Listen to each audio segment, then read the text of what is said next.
ایک نوجوان کسی بزرگ کے پاس آیا،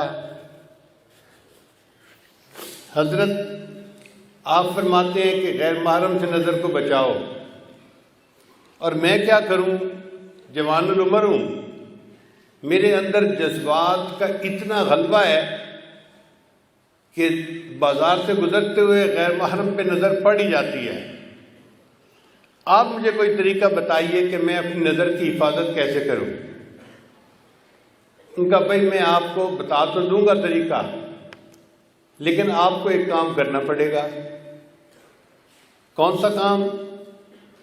کہ یہ پیالہ دودھ کا ہے، اس کو بازار کے دوسرے کنارے پر ایک عالم رہتے ہیں، ان کو پہنچا کے آؤ۔ اس نے کہا جی بات ہی کوئی نہیں، میں پیالہ پہنچا دیتا ہوں۔ ان کا یاد رکھنا، اگر پیالے میں سے ایک قطرہ بھی دودھ کا گر گیا تو میں ایک بندہ تمہارے ساتھ بھیجوں گا، وہ اسی جگہ بھرے بازار میں تمہیں جوتے لگائے گا۔ اب وہ بندہ گھبرا گیا کہ بڑا احتیاط والا کام ہے، اگر بے احتیاطی ہوئی تو بھرے بازار میں جوتے پڑیں گے، میری ذلت ہوگی۔ چنانچہ اس نے پیالہ دودھ کا اپنے ہاتھ میں لیا اور بازار میں سے چلتا ہوا بالآخر دوسرے کنارے تک پہنچا اور ان بزرگوں کو پیالہ پہنچا دیا۔ واپس آ کے اس نے بڑے خوشی خوشی بتایا کہ حضرت میں نے الحمدللہ اس پانی کے وہ دودھ کے پیالے کو فلاں بزرگ تک پہنچا دیا، ایک قطرہ بھی دودھ کا نہیں گرا۔